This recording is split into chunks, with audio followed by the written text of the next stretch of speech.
आज के इस प्रेस कॉन्फ्रेंस में बहुत स्वागत अभिनंदन। अभी आदरणीय सिंह साहब ने जो राष्ट्रीय स्तर के एक मुद्दे हैं, जो विकास के मुद्दे हैं, उनके बारे में विस्तार से उन्होंने आपके सामने चर्चा की है और अपने आंकड़े भी प्रस्तुत किए हैं। मध्य प्रदेश सरकार ने जो काम मध्य प्रदेश के जनता के लिए, प्रदेश के विकास के लिए किए हैं, उसका पूरा का पूरा रिपोर्ट कार्ड है पूरे प्रदेश की जनता तक पहुंचाने के लिए आपके माध्यम का उपयोग किया था। वो रिपोर्ट कार्ड आपके पास है। 2003 में जब मध्य प्रदेश में भारतीय जनता पार्टी की सरकार आई तो मध्य प्रदेश देश के विकसित राज्यों में से एक है। कई मामलों में मध्य प्रदेश ने जो प्रगति की है वो दूसरे राज्य उससे पीछे भी हो गए। अगर मैं कहूं कि एग्रीकल्चर ग्रोथ और इंडस्ट्रियल ग्रोथ पर इनकम कैपिटल, ये तीन बड़े मुद्दे हैं। फिर इसी तरह से मैं कहूंगा इंफ्रास्ट्रक्चर, सड़कों का, फिर सिंचाई के संसाधनों का, बिजली के संयंत्र खड़े करने का और विद्युत के उत्पादन को बढ़ाने का, और आज जन कल्याण की योजनाओं का। ये बहुत सारे ऐसे मामले हैं जो कई राज्यों से हम बहुत आगे जा चुके हैं। कभी यहाँ पर 22,000 करोड़ का बजट होता था, आज उसी राज्य में 3.25 लाख करोड़ से ज्यादा का बजट है। और ये हमारी सकल घरेलू उत्पाद का ही परिणाम है। कभी कभी हम सुनते हैं कि कहते हैं कि तो लोन बहुत ले लिया। देश के जितने भी राज्यों का लोन का जो आंकड़ा है उसमें सबसे कम अगर कोई राज्य है जो अपने जीडीपी का मात्र थोड़ा सा पैसा इंटरेस्ट पर दे रहा है, वो मध्य प्रदेश।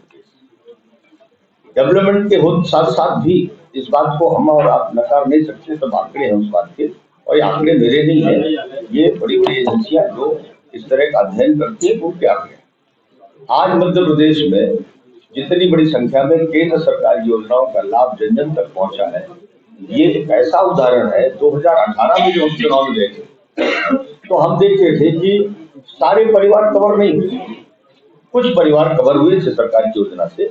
लेकिन आज जब हम 2023 में जनता के बीच में जा रहे हैं तो मेरा दावा है कि 80 से 90% परिवार सरकार की योजनाओं के साथ कवर हो चुके हैं। उनको सीधा लाभ है, हमसे सम्मान निधि नहीं मांगी, लेकिन किसान सम्मान निधि जा रही है, सीधे उनके खातों में जा रही है। 80 लाख से ज्यादा किसानों के खातों में जा रही है मध्य प्रदेश के। इसी तरह से हमारी लाडली बहना पैसा जा रहा है। ये बात मैं इसलिए आपके सामने रख रहा हूँ कि आज मैंने उन परिवारों को जब नजदीक से देखा तो सचमुच उनका जीवन स्तर बदल गया, उनकी सोच बदल गई, उनके बच्चों का भविष्य पूरी तरह से बेहतर बनेगा ऐसा सुनिश्चित हो रहा है। आज उनकी घर की माली हालत में सुधार हुआ है। ये जीवन देखिए, राजनीति में सरकार वही अच्छी मानी जाती है जो सबके लिए सब तरह का काम सभी क्षेत्रों में करे। मोदी जी देश के एक भी गरीब का कोई पक्का मकान 2014 के पहले अगर कांग्रेस से बना के दिया तो बता दें, नहीं है। माँ बहन बेटियां बाहर शौच जाने के लिए मजबूर है लोटा लेकर, अंधेरे के इंतजार में। आज उस देश में एक छोटा सा काम था उनके सम्मान में शौचालय बनाने का, वो भी काम किया तो मोदी जी के आने के बाद वो काम हुआ, पहले क्यों नहीं हुआ। छोटी छोटी चीजें जो उनके जीवन स्तर को बेहतर बना सकती थी। कई ऐसी हमारी बेटियां हैं जो स्कूल कॉलेज की पढ़ाई छोड़ दी, इसलिए वहां शौचालय नहीं थे। अब उनमें से न जाने कौन सी बेटी बड़े बड़े अफसर बन सकती थी, देश के निर्माण में अपना योगदान दे सकती थी। घर बैठे लेकर के हम चले थे, हमारी सरकार आई, उसको हमने पूरा किया।